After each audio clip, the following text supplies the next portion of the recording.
Alors bonsoir les gars, match terminé 2-0 pour l'Inter. Match très difficile, match qui même avec la chaleur a été joué à des bons rythmes pour le mois qu'on est, hein, mois d'août, même au mois de fin de juillet, il fait chaud. Les deux équipes ils se sont donné à fond, pas mal de fautes, ça rentré très durement. On a bien commencé les premières 10-15 minutes, on est passé, on menait 1-0. Après c'est Napoli qui a pris en main le jeu, surtout au milieu de terrain.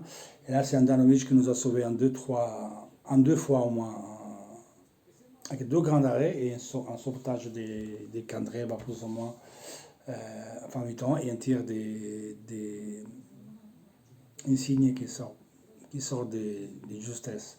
Fin première mi-temps, on a vu l'importance de Lukaku sur un ballon donné dans le centre de la surface.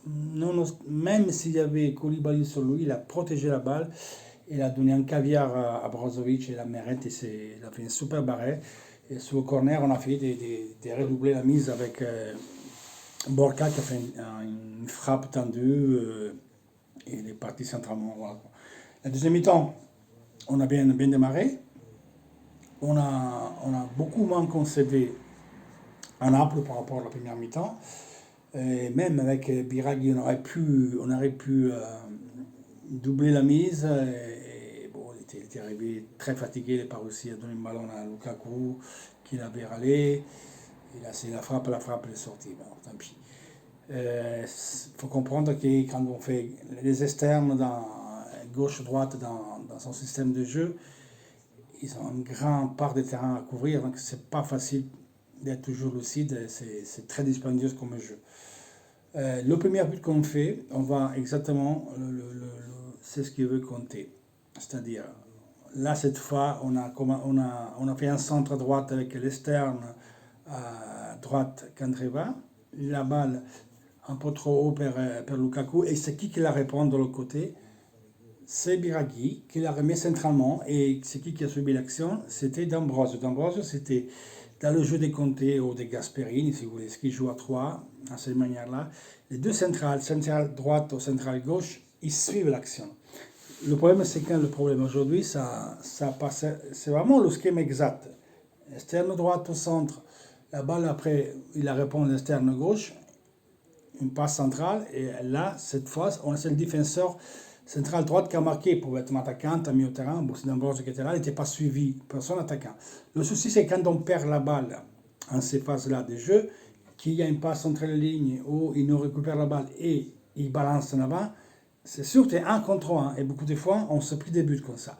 Première mi-temps, il y a une circonstance sur un corner qui était comme ça, c'est Sanchez qui a poursuivi l'adversaire et il a pris une faute et c'est pris un jaune. Ça venait d'un corner. Ça, c'est les erreurs qu'on fait. Là, on a fait ce qu'il demande de compter et on a finalisé. Des fois, ça arrive que tu n'aurais pas finalisé, on perd la balle et ça repart. Donc, qui y aura Kimi à droite ou qui y aura Palmieri ou là-bas, qui voulez-vous, les 1 contre 1, ça va rester. Mettez-vous de la tête. Parce que c'est une attaque avec beaucoup d'hommes. Donc, c'est pour mettre sur le but, on était 6 de leur surface de réparation, les gars. On était 6 avec les deux externes et un défenseur central qui a finalisé l'action.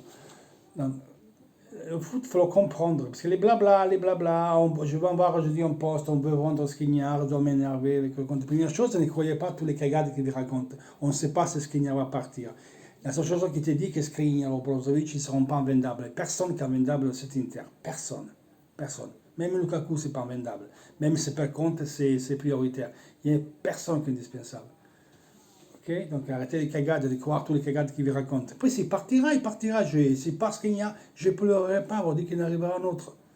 Mais personne ne dit que Skriniar va partir. Skriniar, cette année, il n'a pas fait une bonne saison, parce qu'il n'est pas habitué à jouer dans ce rôle. Centre droite ou centre gauche, il a du mal avec des mecs rapides qui peuvent fixer tes pointés. Autant la prochaine année, il va s'habituer et on récupérera notre Skriniar, et s'il doit partir, il partira. Mais comme Brozo ou comme autre, mais avant qu'il passe Skriniar et pas Brozo, il y en a d'autres qui doivent partir. Donc on verra. C'est certain que si vous voulez acheter des joueurs, on ne peut pas dépasser 300 millions d'euros avec la crise économique qu'il y a sanitaire. Donc on ne pourra pas dépenser parce que l'équipe, ils ont perdu beaucoup d'argent au niveau des marketing, des billets, des stades, droits télévisifs. Donc si vous voulez du monde, quelqu'un, il faut qu'il sorte. Donc on verra qui sera. Et rentré Lautaro, cette fois, elle est bien rentrée. Il a fait un superbe but. Vous avez vu, la balle s'est tournée au milieu des quatre. Il a résisté. Il a fait un superbe but. Certains, ils pouvaient donner la balle à droite. On a vu l'instant de l'attaquante égoïste. Bon, il a fait un super but.